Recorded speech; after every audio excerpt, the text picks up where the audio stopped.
MP Kesineni శివనాథ్పై YCP నాయకుడు దేవినేని అవినాష్ అనుచిత వ్యాఖ్యలను రాష్ట్ర Dudekula finance corporation chairman K Nagul Meera TDP నేతలు ఖండించారు. ప్రజా శ్రేయస్సు కోసం పాటుపడుతున్న ఎంపీ కేశినేని శివనాథ్ వంటి వ్యక్తి గురించి మాట్లాడే అర్హత దేవినేని అవినాష్కు లేదని స్పష్టం చేశారు. వేల కోట్ల ఆస్తులు దేవినేని అవినాష్కు ఎలా వచ్చాయో చెప్పాలని డిమాండ్ చేశారు. దేవినేని అవినాష్ను సూటిగా అడుగుతున్నా.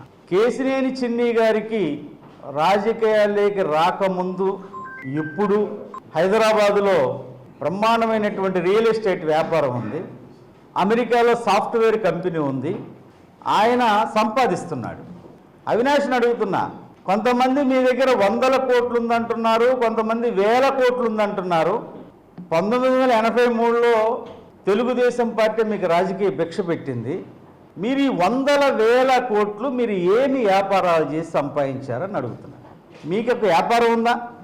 సెటిల్మెంట్లు అంటే కేర్ ఆఫ్ అడ్రస్ గుణదల దొడ్డి అని విజయవాడ నగర ప్రజలకు కాదు రాష్ట్ర ప్రజలందరికీ తెలుసు. అవినీతిగా సంపాదించి ఈరోజు నిజాయితీగా ప్రజలకు సేవ చేయాలని విజయవాడ పార్లమెంటు సభ్యుడిగా అయ్యి ఈ విజయవాడ పార్లమెంటు ప్రజల రుణం తీర్చుకోవాలి, వాళ్ళ ఆకాంక్షలకు అనుగుణంగా పనిచేయాలని చెప్పి నిరంతరం రోజుకు ఉదయం 6 గంటల నుంచి రాత్రి 2 గంటల వరకు కష్టపడుతున్నటువంటి వ్యక్తి. వైసీపీ నాయకులకు ఉన్నది ఏంటంటే దోసుకోవటం దాచుకోవటం తెలుసు. మీరు ఏనాడు మీ జోబులో నుంచి 10 రూపాయలు కూడా ప్రజలకు ఇచ్చినటువంటి పాపాన పోరు. ప్రజల సొమ్ము ఎలా తినాలో మీకు తెలుసు. ఇవాళ నేను అవినాశం సూటిగా అడుగుతున్నా, మీకెందుకు కొలకపూడి శ్రీనివాస్ మీద అంత ప్రేమ? మీకేమన్నా మీ చీకటి ఒప్పందం ఏది ఉంటే బహిర్గతం చేయాలని నేను డిమాండ్ చేస్తాను.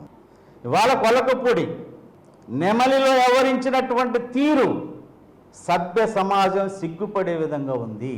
అది ఎవరు చూసినా ఇంత అజ్ఞాని, ఇంత సంస్కారం లేని వ్యక్తి ఎమ్మెల్యే ఎట్లయ్యాడు అనేటువంటి చర్చ జరుగుతున్నటువంటి ఈ నేపథ్యంలో అక్కడ ఏ మాటకు ఆ మాట ఎంపీ గారు చాలా పెద్ద మనసుతో పెద్దరికంగా వ్యవహరించారు. తన చేతిలో పట్టు వస్త్రాలు పల్లెం పెట్టారు.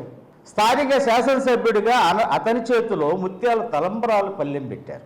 వాళ్ళిద్దరు కలిపి లోపలికి వెళ్ళాలి. గతంలో కూడా అలాగే జరిగింది. అతను ఎంపీ గారి చేతిలో ఉన్నటువంటి పల్లెని లాక్కొని వెళుతున్నా అలాగే చూస్తూ ఉన్నాడు. ఎందుకంటే ఎంపీ గారి వెనకాల 100 మంది ఉన్నారు, భక్తులు ఉన్నారు, వేలాదిగా ఉన్నారు. ఇక్కడ ఏ రకమైనటువంటి డిస్టర్బెన్స్ జరగకూడదు అనే ఒక పెద్ద మనసుతోటి ఒక సామాన్యుడు భక్తుడిగా ప్రజల్లో కూర్చొని కళ్యాణాన్ని ఘనంగా జరిగేటట్టు సహకరించిన వ్యక్తి ఎంపీ గారు, చిన్ని గారు అనే విషయం అవినాష్ లాంటి చోటా నాయకులు గుర్తు